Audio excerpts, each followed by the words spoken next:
Today we discuss class 12 chapter 3 matrices, which is the plural form.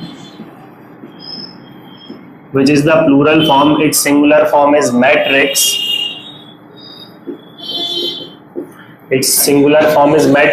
It is denoted by the symbol this one, or sometimes it is also represented by this sign. तो matrix को हम इस form में represent करते हैं, या तो हम इस सिंबल को यूज करेंगे स्क्वायर ब्रैकेट्स को, या हम सिंपल पैरेंथेसिस का सिंबल यूज करते हैं, या हम डबल ब्रैकेट का यूज करते हैं, लाइक मोड जिस तरह से हम यूज करते हैं उस फॉर्मेट पर हम इसका यूज करते हैं. जनरली मैट्रिक्स जो होती है वो कोई भी एक टर्म नहीं होती, कोई भी एक नंबर नहीं होता. मैट्रिक्स की कभी कोई स्पेसिफिक वैल्यू नहीं होती, मैट्रिक्स की कोई फिक्स्ड वैल्यू नहीं होती है, कोई भी फिक्स्ड वैल्यू मैट्रिक्स की नहीं होती.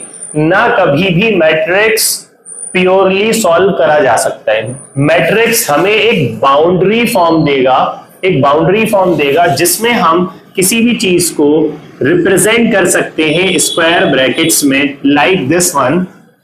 और we also represent the functions in the form of trigonometric function, simple function, or we also represented the iota term, you know about this one, imaginary numbers. So हम imaginary numbers को भी represent कर सकते हैं matrix के form में, because matrix की कोई स्पेसिफिक वैल्यू नहीं होती है. मैट्रिक्स ऑलवेज, हमेशा, आप कितना भी उसे सॉल्व कर ले, उसका एडिशन कर ले, उसका सब्ट्रैक्शन कर ले, उसका मल्टीप्लिकेशन कर ले, कितना भी आप उसको क्यों ना सॉल्व कर ले, कभी भी वो कंप्लीटली सॉल्व होकर आपको एक आंसर नहीं देगा. आपको वो आंसर हमेशा मैट्रिक्स के फॉर्म में ही प्रोवाइड करता है. It is the difference between determinant and matrix. और यही डिटर्मिनेंट और मैट्रिक्स में एक बहुत बड़ा डिफरेंस होता है. ये डिटर्मिनेंट क्या होता है ये हम नेक्स्ट क्लासेस के अंदर चैप्टर 4 जब पढ़ेंगे उस टाइम पर सीखेंगे कि होता क्या है और उसे कैसे करते हैं. But remembering point is that कि मैट्रिक्स जो होता है वो कभी एक स्पेसिफिक वैल्यू नहीं देगा, और डिटर्मिनेंट जो होता है वो स्पेसिफिक वैल्यू देता है. डिटर्मिनेंट एक स्पेसिफिक वैल्यू देता है.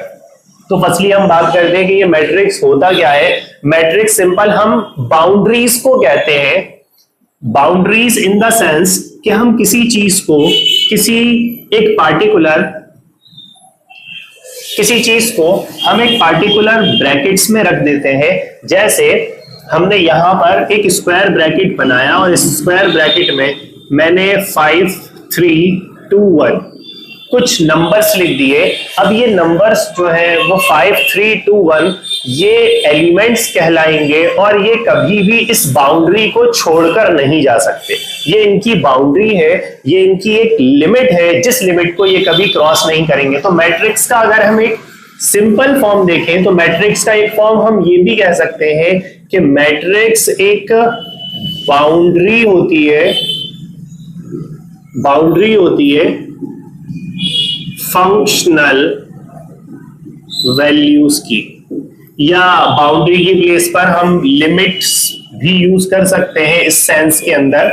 तो लिमिट होती है या बाउंड्री होती है किसकी, कोई भी फंक्शनल वैल्यूज की. अब इधर फंक्शनल वैल्यूज वो हो सकता है जैसे कि आप जानते हैं फंक्शनल वैल्यूज, अब वो चाहे आपके पास ट्रिगोनोमेट्रिक फंक्शन वैल्यूज हो, या फिर आपके पास simple algebraic values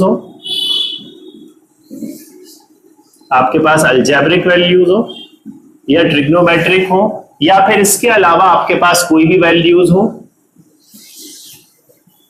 vector forms हो या इमेजिनरी फॉर्म्स हो. किसी भी फॉर्म को आप रिप्रेजेंट कर सकते हैं मैट्रिक्स फॉर्म में, और मैट्रिक्स प्लूरल वर्ड में हमारे पास मैट्राइसेस बन जाता है. ठीक है, अब ये होता क्या है इसके बारे में हम देखते हैं कि मैट्रिक्स को हम किस तरह से रिप्रेजेंट करते हैं या क्या कहते हैं. तो मैट्रिक्स के लिए हमने 3 सिंबल्स देखे थे. मैट्रिक्स के लिए या तो हम स्क्वायर ब्रैकेट्स का यूज करते हैं, या तो हम इस तरह के सिंबल का डबल मोड साइन का यूज करते हैं, और या तो हम थर्ड, हमारे पास साइन था सिंपल पैरेंथेसिस का यूज करते हैं हम। तो तीनों तरह से हम मैट्रिक्स को रिप्रेजेंट कर सकते हैं, बट फॉर्मरली यानी जनरली इसका रिप्रेजेंटेशन स्क्वायर ब्रैकेट्स के फॉर्म में होता है, जिसमें हमारे पास जो हॉरिजॉन्टली लिखे जाते हैं वो कहलाती हैं रोज। हॉरिजॉन्टली जो लिखी जाती है टर्म्स वो कहलाती है रोज।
जो हम इस तरह से हॉरिजॉन्टली रिप्रेजेंट करते हैं,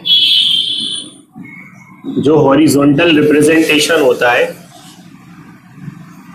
वो रोज को रिप्रेजेंट करता है, और जो वर्टिकल रिप्रेजेंटेशन होता है वो कॉलम्स को रिप्रेजेंट करता है। जैसे this one is the rows formation and the column formation like this one, column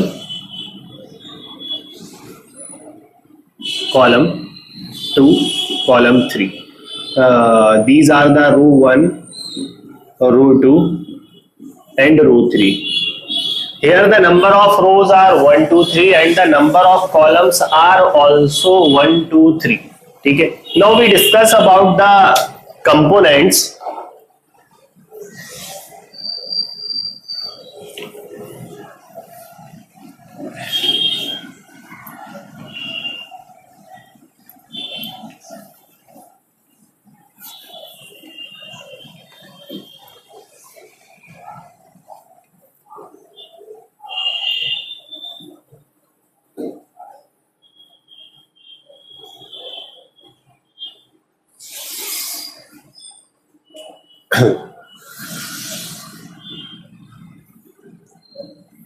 So these are the rows,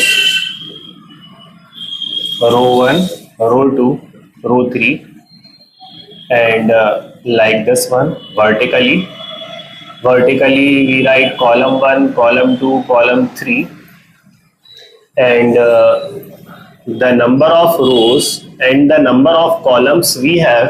जितने नंबर ऑफ रोज और कॉलम्स होंगी अगर हम उनका मल्टीप्लीकेशन करेंगे so it represents the order of matrix. तो ये ऑर्डर ऑफ मैट्रिक्स को रिप्रेजेंट करेगा। Order of matrix tells about the number of total elements in the matrix. Order of matrix हमें ये भी बताता है कि कितने नंबर ऑफ एलिमेंट्स होंगे किसी भी मैट्रिक्स में। Elements, total number of total number of elements in a matrix. Order of matrix tells about the total number of elements in a matrix. For example, the element term is used for the particular terms which is in the matrix. For example, let be a matrix. एक हमारे पास matrix है जैसे 2 3 4 5 7 9, 2 3 4, each and every term called element, each and every term called element. So here the number of rows, please tell the number of rows. Here is 2. Okay, 1 2, row 1 row 2. Please tell the number of columns. We have 3. 1 2 3. So the order of matrix is in the form of row into column, so it will be 2 cross 3. 2 cross 3 is the order of matrix, and the total number of elements, which is 2 3 times, that is 6. So the order of matrix will be 2 cross 3, or the total number of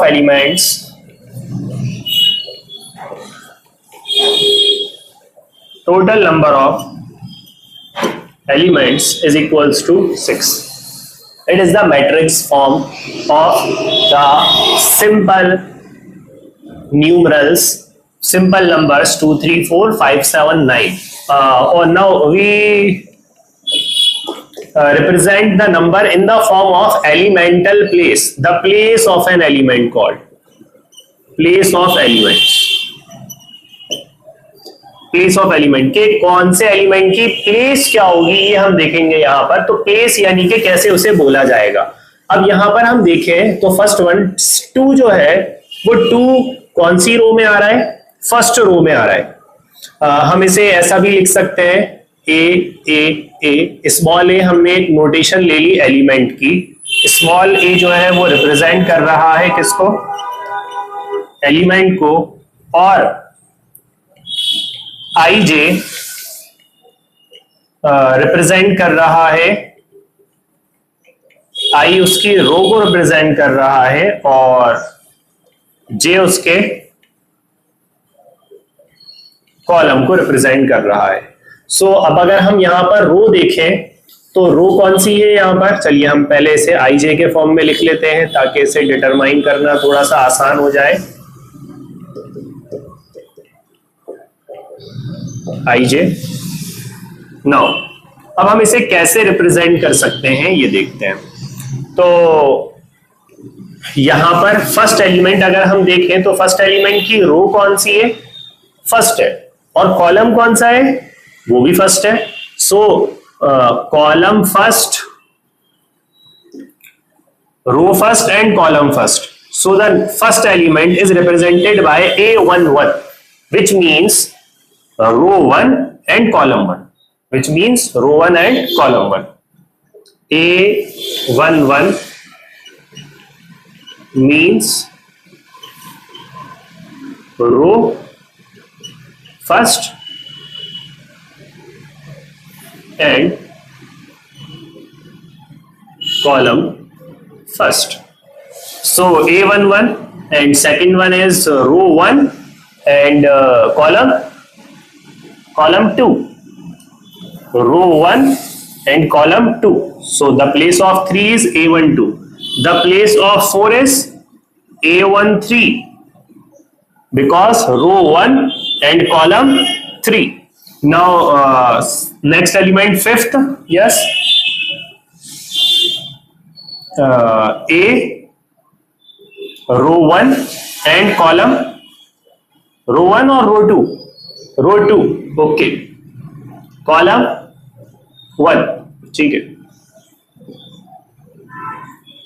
Next one A12, A21, then again A22, okay, second row and second column. Next one A2 3 because row 2 and column 3। बस अगर हम इसको compare करेंगे इसके basis पर तो हमें ये पता चला कि ये जो मैट्रिक्स है इसकी पोजीशंस को अगर हम डिटरमाइन करना चाहें, अगर हम इसकी पोजीशंस को एक्सप्लेन करें कि क्या होंगी पोजीशंस इसकी, तो इसकी पोजीशंस कुछ इस तरह से होंगी कि A11 को रिप्रेजेंट कर रहा है 2 और A12 को रिप्रेजेंट कर रहा है 3, A13 को रिप्रेजेंट कर रहा है 4 एंड A21 को रिप्रेजेंट कर रहा है 5 एंड A22 को रिप्रेजेंट कर रहा है 7 एंड A23 को रिप्रेजेंट कर रहा है 9। यानी इस ऑर्डर, इस मैट्रिक्स का अगर हम रिप्रेजेंटेशन देखते हैं तो वो रिप्रेजेंटेशन हमें नंबर ऑफ एलिमेंट्स के फॉर्म में A11, A21, A12, A22 ये अकॉर्डिंग टू रोज और अकॉर्डिंग टू कॉलम्स हमें मिल जाएगा। और आपकी फर्स्ट एक्सरसाइज पूरी सिर्फ इतने छोटे से कंसेप्ट पर बेस्ड है जिसमें आपको सिर्फ ओनली Aij की प्लेस पर नंबर ऑफ एलिमेंट्स रखने हैं, डिटरमाइन कर के रो कौन सी है और कॉलम कौन सा है, और उसके करिस्पॉन्डिंग आपको सारे आंसर्स यहाँ पर परफेक्टली मिल जाएंगे। हम फर्दर इसके बाद उसकी प्रैक्टिस भी करेंगे, बट पहले हम इंट्रोडक्शन देख रहे हैं जनरली ये मैट्रिक्स का, तो हम कोशिश करेंगे कि most of the basic concepts plus concepts यहाँ पर पहले कवर करें, उसके बाद फर्दर हम एक्सरसाइज पर मूव हो ताकि आपका जो अंडरस्टैंडिंग लेवल है वो काफी बेहतर हो सके। तो इसके बाद हम देखते हैं कि रोज और कॉलम्स के बेसिस पर किस तरह से कितने टाइप के मैट्रिक्स होते हैं और किस तरह से हम उसे डिफाइन कर सकते हैं।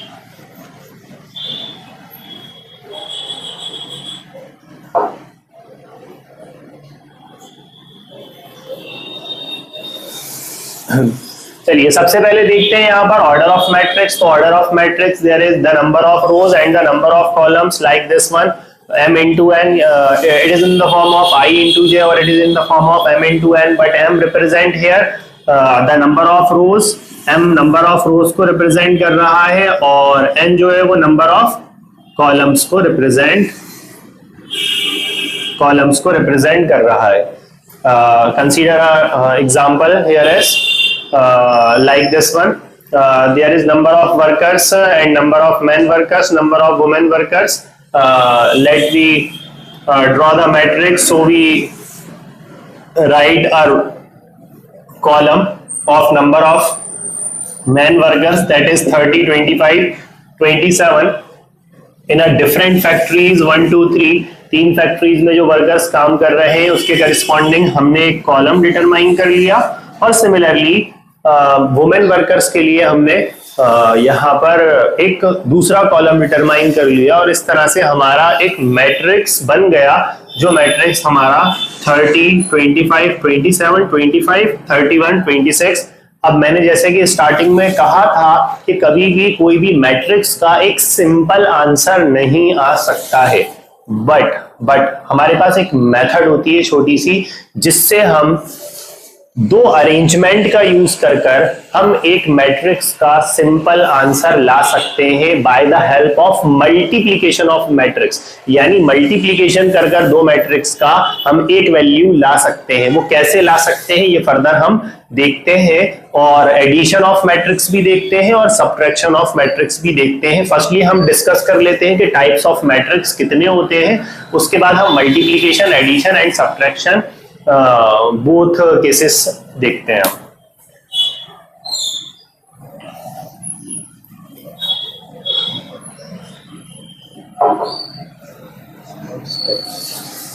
Types of matrix, first one is column matrix, जहां पर हमारे पास सिर्फ कॉलम होगा नंबर ऑफ कॉलम एक होगा। अगर हमारे पास नंबर ऑफ कॉलम एक है तो हम उसे कॉलम मैट्रिक्स कहेंगे। जस्ट इसका अपोजिट होता है। जैसे अगर हम एक एग्जांपल लिखें, अब इसमें कितने भी एलिमेंट्स हो सकते हैं, ये नेसेसरी नहीं है कि आपके पास 4 रोज ही हो। यहाँ पर रोज कितनी भी होंगी, नंबर ऑफ रोज कितनी भी हो सकती है, लेकिन नंबर ऑफ कॉलम 1 ही होगा, ये फिक्स है, तभी कॉलम मैट्रिक्स कहलाएगी। और column matrix it is also called column matrix, it is also called horizontal matrix.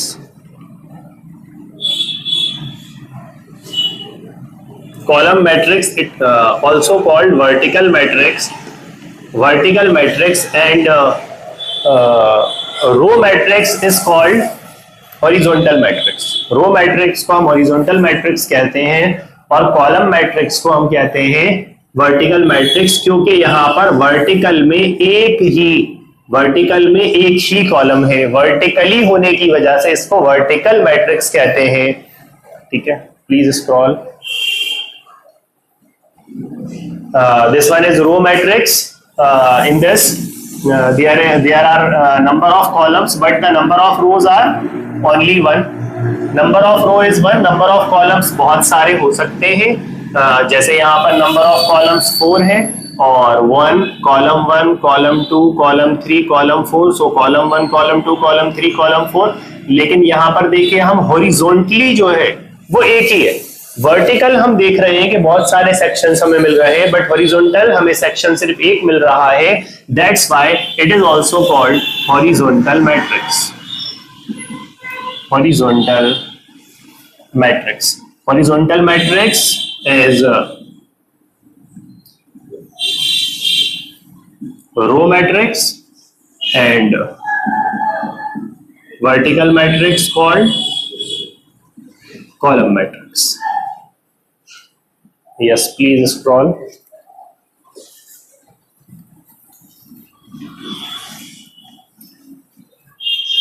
Square matrix,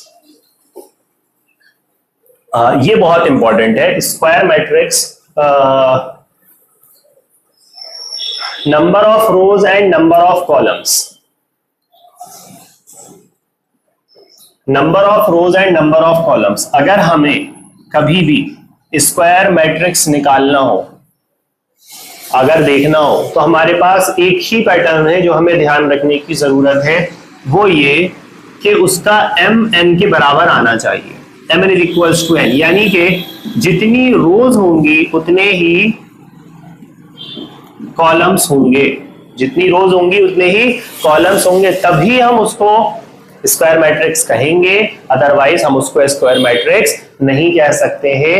has 2 रोज, अगर ऐसा है जैसे कि 2 रोज है एंड 3 कॉलम्स है एलिमेंट्स के, तो उसका ऑर्डर 2 क्रॉस 3 हुआ, तो इसको हम स्क्वायर मैट्रिक्स नहीं कहेंगे। हमारे पास हमेशा क्या होना चाहिए, equal number of rows and equal number of columns होने चाहिए, तभी हम उसको क्या कहेंगे, स्क्वायर मैट्रिक्स कहेंगे। For example this one, let one more example like this, that is 2 4 9 1. So we have the number of rows, that is 1 2, and the number of columns 1 and 2, column 1 column 2, row 1 row 2. So the order of matrix is row into column, which is 2 cross 2. So जैसा कि हमने देखा कि जरूरी नहीं है कि 3 cross 3 ही हो, 1 क्रॉस 1 भी हो सकता है, 2 क्रॉस 2 भी हो सकता है, 3 क्रॉस 3 भी हो सकता है, कुछ भी हो सकता है। ऐसा इसलिए है क्योंकि ऑर्डर ऑफ मैट्रिक्स पे रो का कॉलम के बराबर होना जरूरी है, उसके अलावा कोई भी कंडीशन नेसेसरी नहीं है। Please scroll this.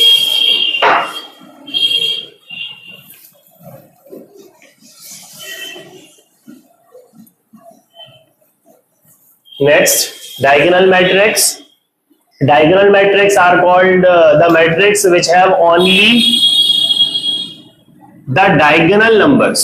सिर्फ यहाँ पर डायगोनल नंबर्स हो, डायगोनल में एलिमेंट्स हो, बाकी पूरा का पूरा रिमेनिंग मैट्रिक्स क्या हो, 0 हो, तब हम उसे क्या कहेंगे, डायगोनल मैट्रिक्स कहेंगे। Let one more example like this one, 2 4 2 0 0 0 9 4 3 2 1, this one has this one element, this one element, this one element. तो यहाँ पर डायगोनल के अलावा भी बहुत सारे एलिमेंट्स हैं, जैसा कि ये रहा हमारा डायगोनल. डायगोनल के अलावा भी हमारे पास नंबर्स आ रहे हैं, तो हम इसको डायगोनल मैट्रिक्स नहीं कहेंगे अगर सिर्फ ओनली ऐसा हो कि 2 9 4 0 0 0 0 0 0, अगर ऐसा हो तब हम उसे कहेंगे diagonal matrix.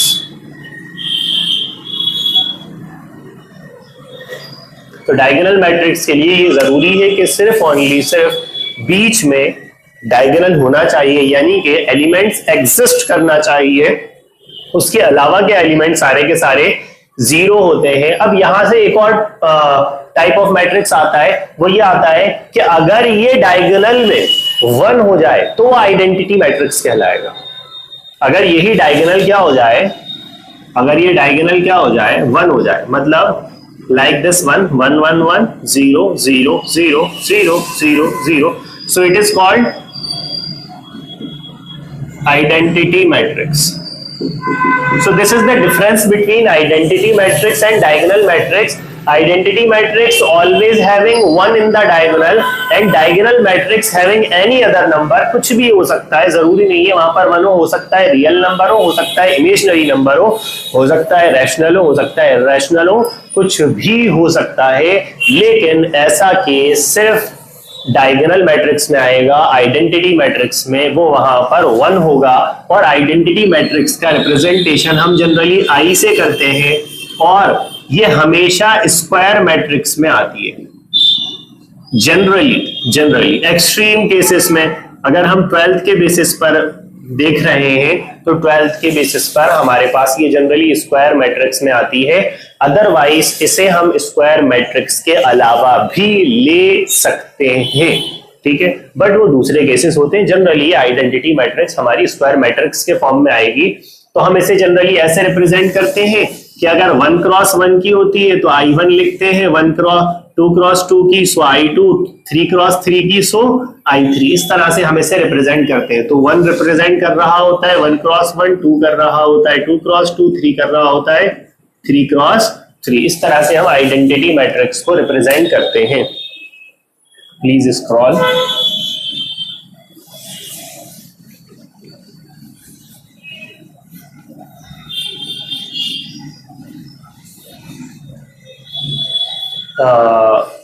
The number also term called scalar matrix which have same value in the diagonal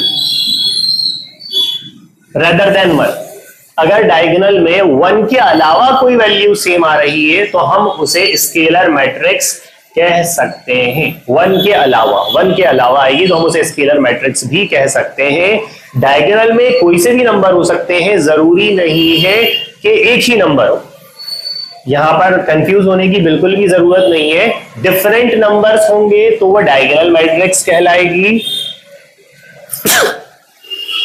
और अगर सिर्फ 1 होगा डायगोनल में तो वो आइडेंटिटी कहलाएगी, और 1 के अलावा कोई और भी नंबर होगा तो वो स्केलर कहलाएगी. अब यहां पर इसको कंफ्यूज ना हो इसलिए बहुत आसानी से एक पॉइंट नोट कर लीजिएगा कि अगर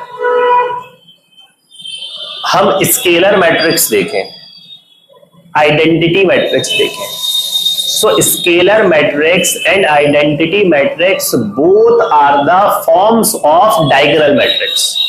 दोनों के दोनों फॉर्म्स होते हैं किसके, डायगोनल मैट्रिक्स के. जबकि diagonal matrix having only elements in the diagonal, बीच में डायगोनल में वैल्यूज रखेगा वो, बस दैट्स इट.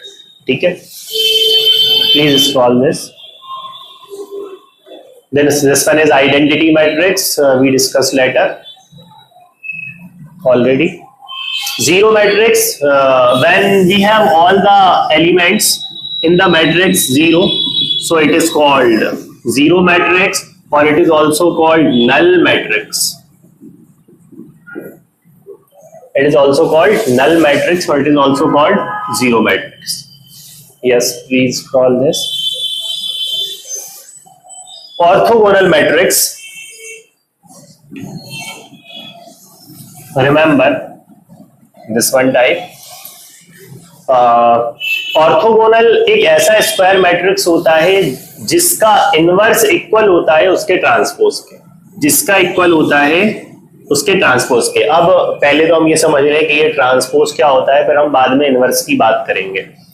ट्रांसपोज जो होता है, जैसे हमारे पास A11, A12, A21, A22 एक मैट्रिक्स है और ये मैट्रिक्स A है हमारे पास। तो इसका ये कॉलम 1 है और इसका ये कॉलम 2 है और ये इसकी रो 1 है और ये रो 2 है। तो जब हमारे किसी भी मैट्रिक्स के अंदर रो कॉलम से इंटरचेंज हो जाए, रो कॉलम से इंटरचेंज हो जाए, तब हम उसे कहेंगे ट्रांसपोज। तब हम उसे क्या कहेंगे? रो कॉलम से इंटरचेंज होगी, सो it is called transpose of matrix. That is, it is represented by AT, or sometimes it is represented by A dash also. A dash means also transpose, or it is also called conjugate. It is also called conjugate in terms of complex number or imaginary numbers. So transpose here is AT or A inverse, in which row is converted into column or replaced by columns. हम इसको show करते हैं, कैसे show होगा ये A matrix AT, A का transpose कैसा होगा? So this one is row, so we write this row in the column, so A11 and A12, we represent A12 here is here because row is converted into, row is interchanged by column, and A21 and A22 row 2 we write in this one 2. So it is the transpose of the matrix A. Remember, बेटा यहाँ पर एक चीज ध्यान रखिएगा, वो ये ध्यान रखिएगा कि जब भी 2 क्रॉस 2 की हो मैट्रिक्स या 3 क्रॉस 3 की हो, कोई सी भी मैट्रिक्स हो, उसके ट्रांसपोज में डायगोनल नहीं बदलता, उसके ट्रांसपोज में कभी डायगोनल नहीं बदलता। ये इसी तरह से है कि हमने ये पेन को पकड़ा, ये पेन ऐसा था, हमने इसको घुमाकर ऐसा कर दिया, तो अब जब हमने इसको घुमाया है तो इसका राइट तो लेफ्ट हो गया, लेकिन जो बीच में उसकी वैल्यूज थी वो उसी जगह पर है, उसकी बीच की वैल्यूज में कोई चेंज नहीं आया। तो जब पहले ये ऐसा था, तो हमने इस पेन को जैसे ही मूव करा तो पेन कैप साइड जो है वो राइट साइड आ गया। तो अगर आप ध्यान से देखें, 2-1 यहां था, वो यहां से यहां पर आ गया, और 1-2 यहां था, वो यहां से यहां पर आ गया। इसके अलावा कोई क्वेश्चन में चेंज नहीं हुआ है। एक इसको नॉर्मल एग्जांपल से भी समझते हैं। 2, 3, 1, 5 that is the matrix A. So the transpose of the matrix, हमने कहा कि डायगोनल सेम आएगा, डायगोनल सेम आएगा, डायगोनल में कोई भी चेंज नहीं आता। तो डायगोनल एज इट इज है, 1 in place of 3 and 3 in place of 1. So it is the transpose of the matrix. Order of matrix में कभी कोई चेंज नहीं आता, जिस फॉर्म से हम क्वेश्चन को सॉल्व करते हैं उसी फॉर्म में हमें ऑर्डर ऑफ मैट्रिक्स में आंसर मिलता है। ठीक है, विदाउट मल्टीप्लीकेशन केस। मैं मल्टीप्लीकेशन केस को यहां पर इंक्लूडेड नहीं कर रहा हूं, मल्टीप्लीकेशन केस में बदल जाता है। वो कैसे बदलता है वो हम आगे देखेंगे। तो ऑर्थोगोनल मैट्रिक्स वो है जिसमें उसका इनवर्स उसके ट्रांसपोज के बराबर होता है। इनवर्स मैट्रिक्स हम थर्ड एक्सरसाइज में डिटेल में डिस्कस करेंगे, थर्ड एक्सरसाइज से पहले, कि इनवर्स ऑफ मैट्रिक्स क्या होता है। अभी हम यहाँ पर जो फोकस कर रहे हैं वो हम फोकस कर रहे हैं मेनली ऑर्डर ऑफ हम मेनली फोकस कर रहे हैं टाइप्स ऑफ मैट्रिक्स पर। So it is also called orthogonal matrix if its transpose is equals to inverse of a matrix A. Please scroll.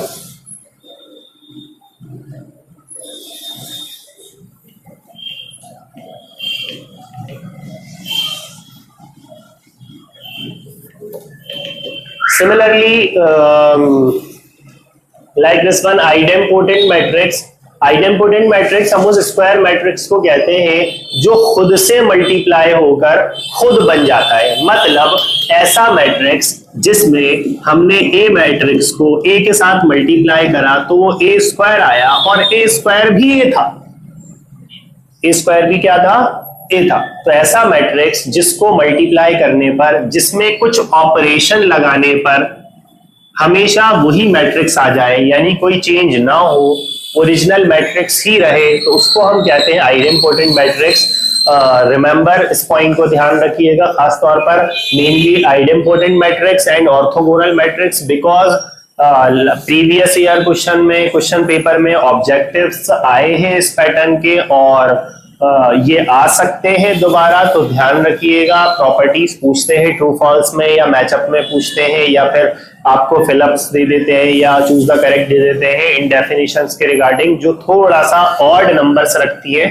तो ये ध्यान रखिएगा कि किसी मैट्रिक्स का स्क्वायर करने पर, या क्यूब करने पर, या कोई भी मल्टीप्लाई करने पर वैल्यूज क्या आ जाए, सेम आ जाए, सो it is called idempotent matrix. वैसे मेनली यहां पर स्क्वायर टर्म देखी जाती है।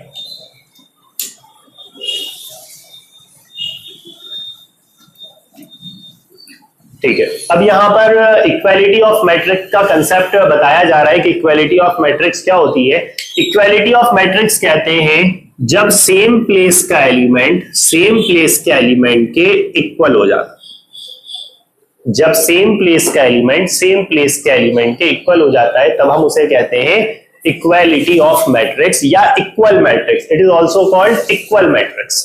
इनको हम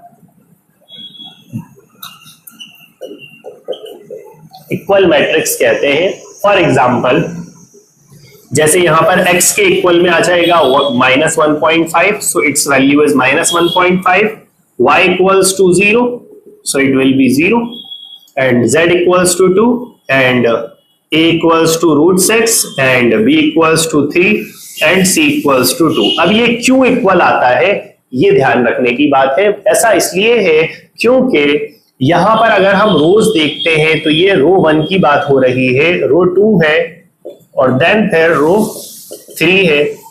और अगर हम यहां पर इस तरह से देखें तो कॉलम 1 है हमारे पास और कॉलम 2 है, 2 कॉलम्स है, 2 रोज है।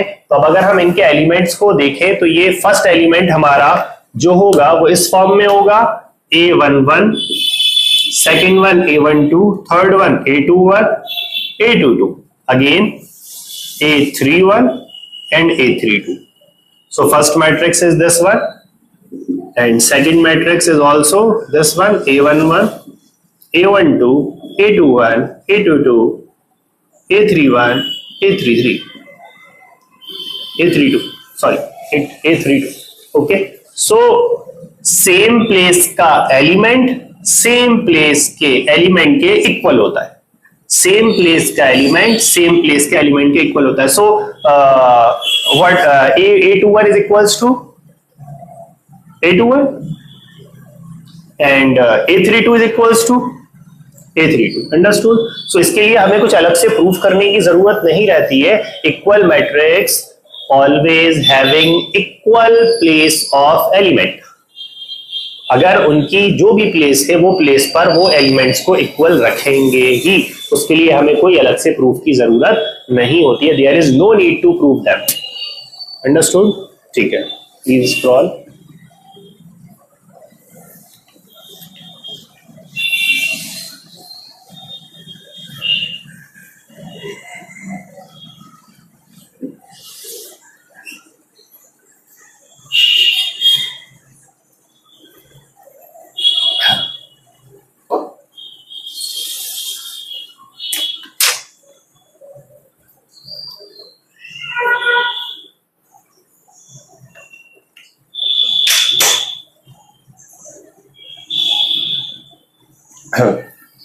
These are the types of matrix. Now we discuss about the addition, subtraction and multiplication of the matrix. Firstly we discuss these three things, then we do the first exercise. उसके बाद हम first exercise शुरू करेंगे। पहले हम एक concept और देख लेते हैं, छोटा सा कंसेप्ट है, ताकि आपको पूरा मैट्रिक्स बहुत आसान हो जाएगा। क्योंकि मैट्रिक्स में इसके अलावा फिर 2 से 3 कंसेप्ट हमारे बचेंगे जो हम प्रियर टू द एक्सरसाइज देखेंगे और फर्दर हम एक्सरसाइज करेंगे। Now we discuss the addition of matrix. It is very simple.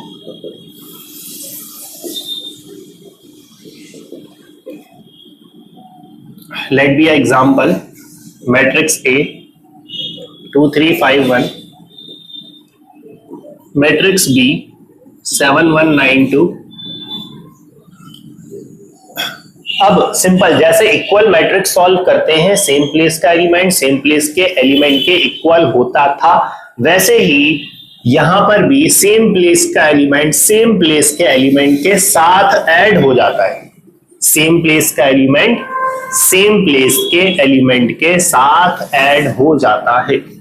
Like this one, now we have to add a plus b, which is, so it will 2 plus 7, because 2 and 7 on the same place, 3 plus 1 on the same place, and 1 plus 2 on the same place, and 5 plus 9 on the same place. So we add them, that is 7 plus 2 9, or 3, or 5 9 14, or 4.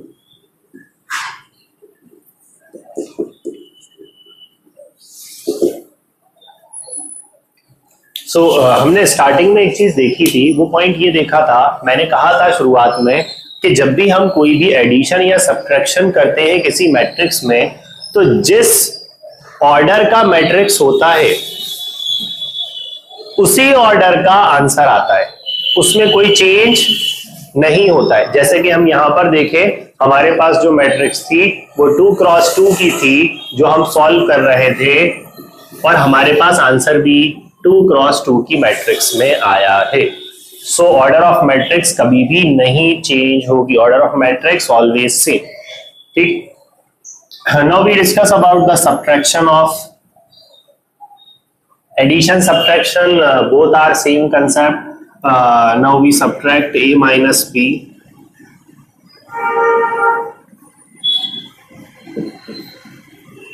subtraction of matrix, that is a minus b.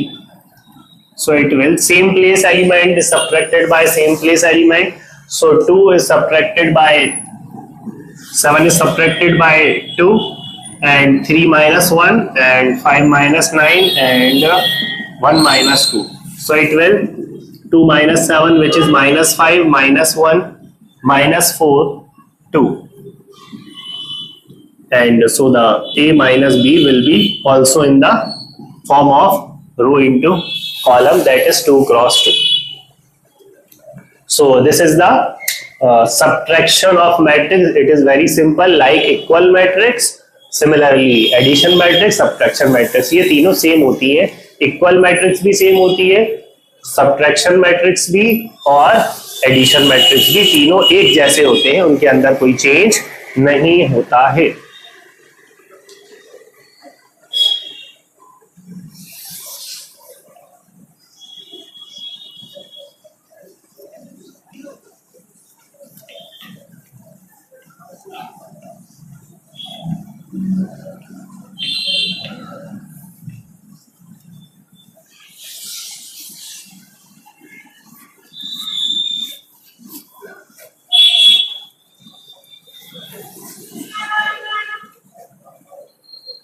Now we discuss the multiplication of matrix.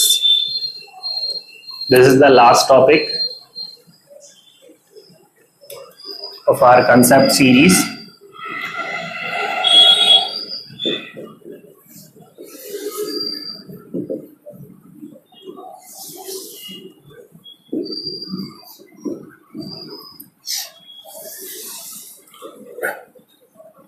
The order of matrix is, yes, what is the order of matrix?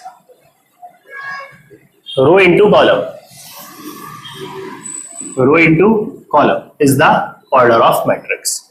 So we follow this method. इसकी दो methods हैं, एक method है रो into column और एक method है column into रो। दोनों से आंसर सेम आते हैं, कोई डिफरेंस नहीं होता है। मैट्रिक्स और डिटर्मिनेंट का ये एक स्पेसिफिक, ये कह ले कि बेनिफिट है, या ये कह लीजिए एक स्पेसिफिक प्रॉपर्टी है कि उसमें आप रोज से सॉल्व करें या कॉलम से सॉल्व करें, आंसर आपको सेम मिलता है। लेकिन हम जनरली पूरे मैट्रिक्स को सॉल्व करते वक्त हम हमेशा ऑलवेज रो क्रॉस कॉलम का ही पैटर्न लेकर चलने वाले। सो रो क्रॉस कॉलम का पैटर्न हम लेंगे मल्टीप्लिकेशन ऑफ मैट्रिक्स में। पहले हम उसका एक फॉर्मेट देखते हैं, फिर हम उसका एक एग्जांपल देखेंगे।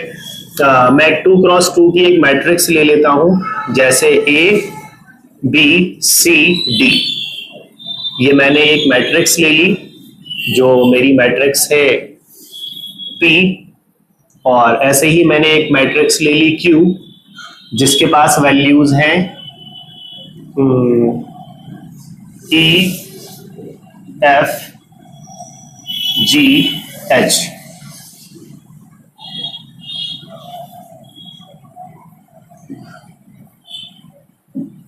E F G H।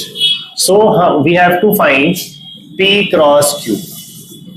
अभी हम स्क्वायर मैट्रिक्स में एग्जांपल देख रहे हैं, फर्दर इसके बाद हम नॉन स्क्वायर मैट्रिक्स में भी एक एग्जांपल देखेंगे कि उसमें कैसा होगा। और अगर याद हो तो मैंने पीछे एक बात कही थी कि हम मैट्रिक्स में मल्टीप्लिकेशन में ऐसा फॉर्मेट बना सकते हैं जिस फॉर्मेट पर हमें मैट्रिक्स एक आंसर दे दे, एक आंसर दे दे, सिंगल आंसर। वो भी एग्जांपल हम देखेंगे कैसे वो दे सकते। पहले हम ये देखते हैं।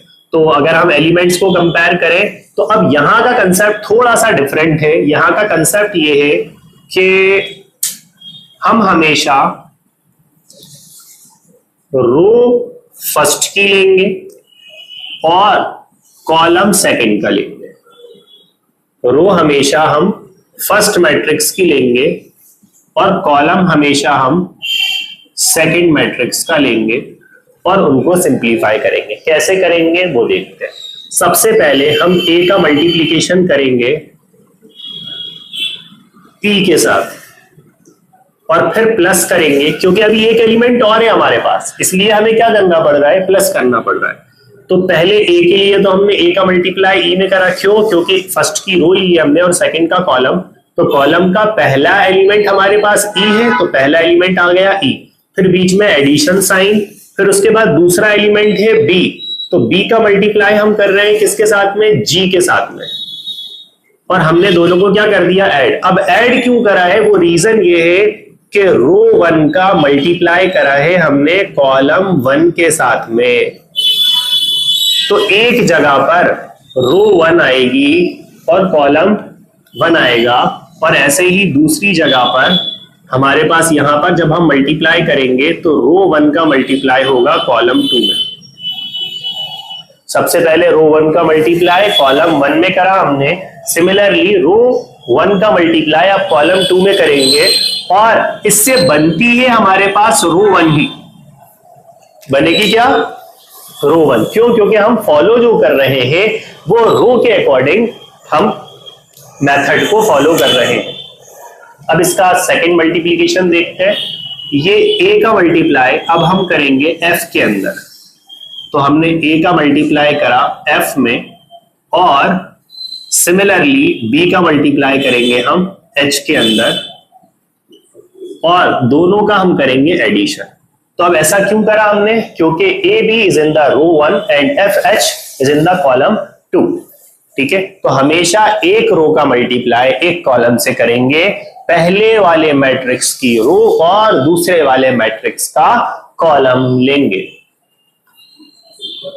नाउ R2 रो 2 का मल्टीप्लाई सिमिलरली इसी पैटर्न पर करेंगे। यानी अगर हम पैटर्न देखें तो हमें पैटर्न क्या फॉलो करना है, रो 1 का मल्टीप्लाई कर चुके हैं, अब रो 2 का मल्टीप्लाई कॉलम 1 के साथ करेंगे और यहां पर लिखेंगे कैसे, C का मल्टीप्लाई करेंगे हम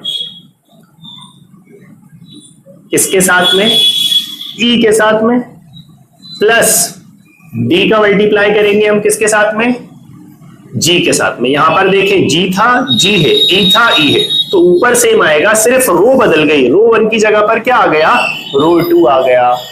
रो 1 की प्लेस पर क्या आ गया, रो 2 आ गया। बस इतना डिफरेंस है, इसके अलावा कोई डिफरेंस नहीं होता है। अब यहां पर भी देखें तो अब हम रो 2 में सी का मल्टीप्लाई किससे करेंगे, एफ से।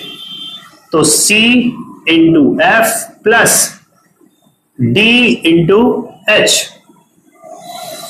Similarly H H F F A B in place of CD. So here we multiplied by row 2 into column 2.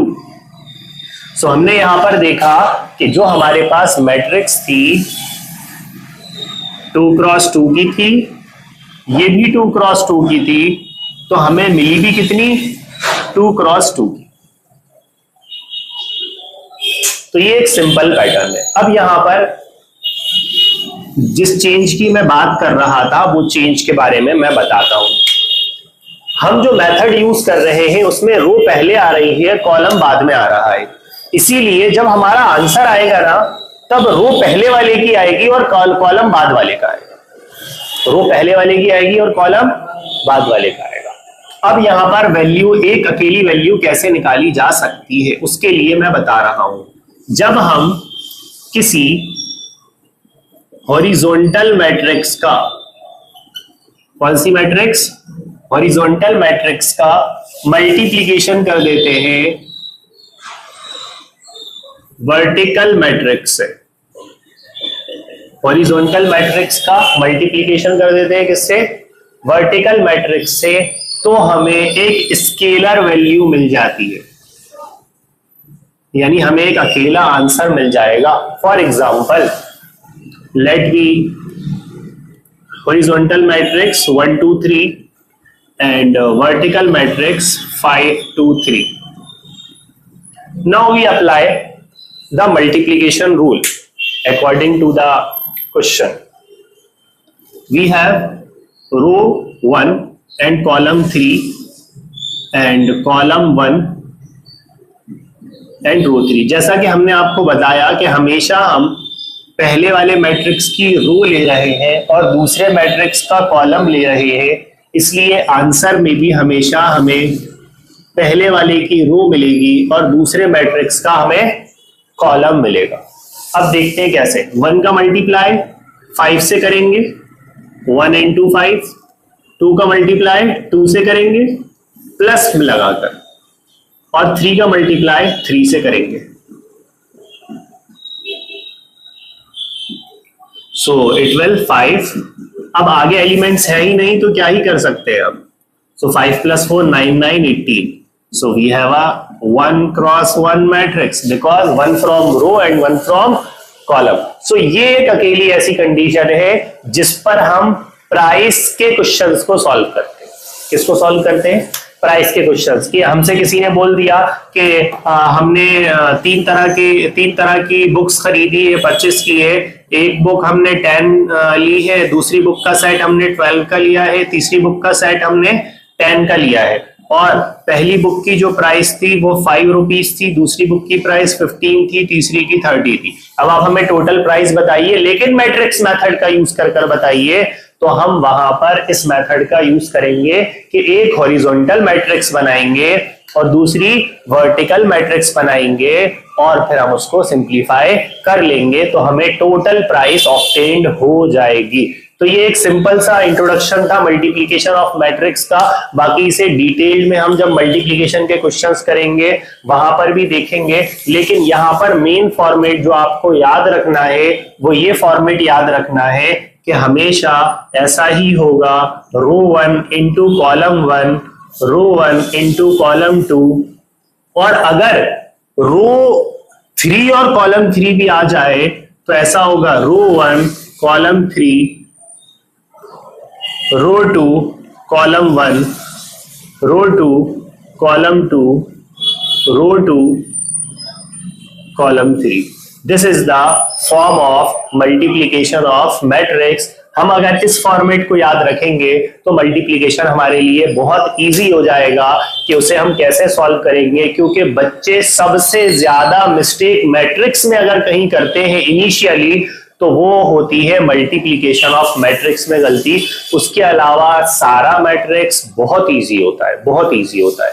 A inverse के अंदर थोड़ा सा अलबत्त दिक्कत होती है, बट फिलहाल वो मैट्रिक्स में नहीं है, फिलहाल वो डिटर्मिनेंट में निकालना होता है हमें। पहले वो मैट्रिक्स में भी था लेकिन वो सिलेबस से कट ऑफ हो गया है, तो अब हमें वो डिटर्मिनेंट में मिलेगा कैसे निकालना है, तो हम वहां पर चैप्टर 4 में अच्छे से उसे डिस्कस करेंगे। फिलहाल ये हमें फॉर्मूला याद रखना है जो हमें ये बताएगा कि मल्टीप्लिकेशन ऑफ मैट्रिक्स कैसे निकालेंगे, और ये फॉर्मेट याद रखना है। कॉम्पिटिटिव एग्जाम या फिर न्यूमेरिकल्स को सॉल्व करने के लिए यूज करा जाता है। प्राइस के क्वेश्चंस या क्वांटिटी के क्वेश्चंस इस तरह से सॉल्व करे जाते हैं। Remember this example.